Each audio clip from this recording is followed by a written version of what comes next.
کوئٹہ کل اور آج خوابوں کے دریچے سے از نعیم بیگ۔ کوئٹہ کے بارے میں کہتے ہیں کہ جس نے ایک بار کوئٹہ کا پانی پی لیا وہ وہاں دوبارہ ضرور جاتا ہے۔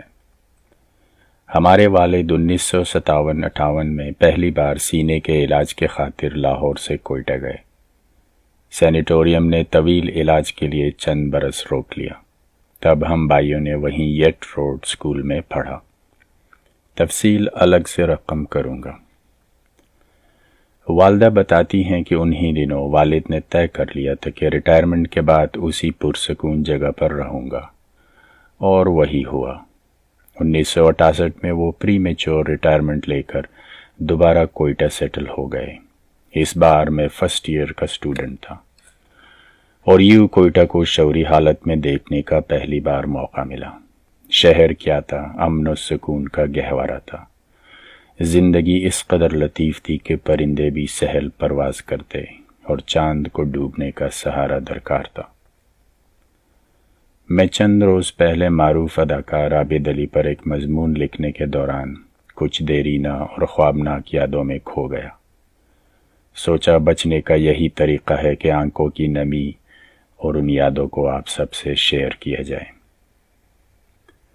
حضرت میر سے بے حد معذرت کے بعد کوئٹہ جو ایک شہر تھا عالم میں انتخاب، ہم رہنے والے ہیں اسی اجڑے دیار کے۔ 1935 کے زلزلے کے بعد کوئٹہ کو دوبارہ متوازی یعنی کراس سڑکوں پر مشتمل کھڑا کیا گیا۔ 3 اہم بازار جو انگریزی کے حرف ایل شیپ میں تھے، شمالاً جنوباً ایک اہم سڑک تھی جو ٹھنڈی سڑک کہلاتی، لٹن روڈ نام تھا اس کا۔ اس پر آج گورنر ہاؤس، وزیراعلیٰ ہاؤس واقع ہیں۔ اس کے متوازی ایک بازار تھا جسے جنا روڈ کہا جاتا ہے۔ اس پر انگریزوں کے زمانے سے ہی بڑی بڑی دکانیں ہوا کرتی تھیں جو سڑک سے 2-3 فٹ اونچی ہوا کرتی۔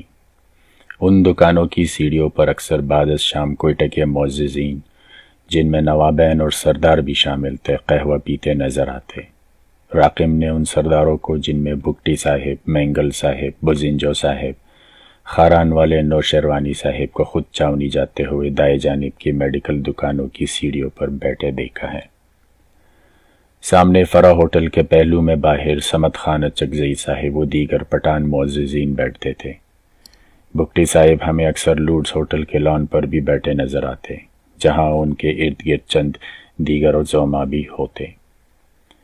ان دنوں لوڈز ہوٹل میں سر شام ہی اس کے بڑے لان میں بار کھل جاتا، اور احباب بادنوش بار سے لطف اندوز ہونے کے لیے سر شام چلے آتے اور دیر تک محفلیں جمی رہتی۔ دوسری طرف ہم جیسے فقرے بھی کبھی لوڈز کے بار اور کبھی تڑوں پر بیٹھے قہوہ سے لطف اندوز ہوتے۔ یہ وہ دن تھے جب کوئٹہ چاونی میں عوام کے پیدل چلنے پر کوئی پابندی نہیں تھی۔ ہم جنا روڈ سے چند لڑکے نکلتے، پیدل چلتے ہوئے پانی تقسیم تک پہنچتے، اور پھر پاک فورسز سینما کی کینٹین سے چائے پیتے اور پیدل آرڈیننس ڈپو سے ہوتے ہوئے واپس جنا روڈ کی طرف نکل جاتے، جہاں ایک بار پھر لبرٹی یا میٹروپول پر محفل جمتی۔ فیس بک پر ایک نامعلوم دوست کوئٹہ کے بارے میں کیا خوب لکھتے ہیں۔ آرڈیننس ڈپو کا صبح شام بجنے والا سائرن، 601 کلی کیمپ، پانی تقسیم، میر قلم کا کھوکھا، پاک فورسز کی canteen, Hazara hotel, staff college, توپو والا باغ، رابرٹ مارکیٹ، چلتن مارکیٹ، شارع گلستان، بجلی روڈ، چلتن بابا، مکڑی گراؤنڈ، گورا قبرستان، 9 گزا بابا، سپن کاریز اور ولی تنگی۔ یہ تمام وہ جگہیں ہیں جو کوئٹہ کینٹ میں واقع تھی یا کینٹ سے ان کا تعلق تھا۔ انہی جگہوں پر ہمارا وقت گزرا۔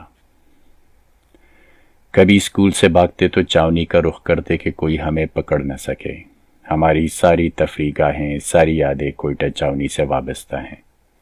کول مائنز پر کام کرنے والے سواتی بائی ہفتے میں ایک مرتبہ شہر آتے۔ ان کی گہما گہمی، کوئٹہ کے قنداری نان، تاتا بلبلی کے چولے، نمکین روش، سڑکوں کے کنارے توے پر بھونی جانے والی کلیجی کی خوشبو، کھجی والے مٹکے کی کھٹی ترش لسی، پاک فورسز کے پکوڑے، بسم اللہ کے پائے، بلدیا اور سوزا کے پیٹیز، بابو کے تکے، ماما ہوٹل، پرنس روڈ کی چھت، ریگل، امداد اور راحت سینما کے ہنگامے، ٹکٹ نکالنے کے ماہر دوست، سیٹوں پر جھگڑا، والی بال اور فٹ بال کے ٹورنامنٹس، کوئٹہ فش کی مچھلیاں، چلخوزے اور شینے کی ریڑیاں، رواش اور خٹول یعنی جنگلی ٹیولپ، ہنہ روڈ کے جنگلی گلاب، سنجت اور جنگلی چنبیلی، لیونڈر کے کانسی پھولوں سے لدی وادیاں، فائر بریگیڈ کا بوڑھا ہزارہ سٹاف، قلعہ کاسی کے شوخ نوجوان، سریاب کے بسوں کے آوارہ کنڈکٹرز اور چرسی ڈرائیورز، شالدرہ اور ہدہ سے والدین کا بچوں کو ڈرانا، ہر سال آنے والے یورپین سیاح اور ان کے کارواں، 7 ٹائپ مکانوں کی ٹین کی چھتوں سے لٹکتی برف کی قلفیاں، ششٹخا چاقو کھول کر ڈرانے والے ہزارہ بدماش، کوئٹہ کی معصوم بوہرا برادری، قنداری نان بائی، اردو بولنے والے بابو، بڑے لانگ کوٹ اور قراقلی پہننے والے وزادار پٹھان، شرمیلے بلوچ، ذہین پنجابی، سخت گیر سرائکی اساتذہ، معصوم مری، اطراتے براہوی، خاموش کشمیری، کھٹ کھٹ دیکھنے والے اچکزئی، مسجد کی روٹی مانگتے طالب، غرض سبھی اس شہر کا حسن تھے، ایک ایسا حسن جس کی اب یاد ہی باقی رہ گئی ہے، جو ایک خواب بن کے رہ گئی ہے۔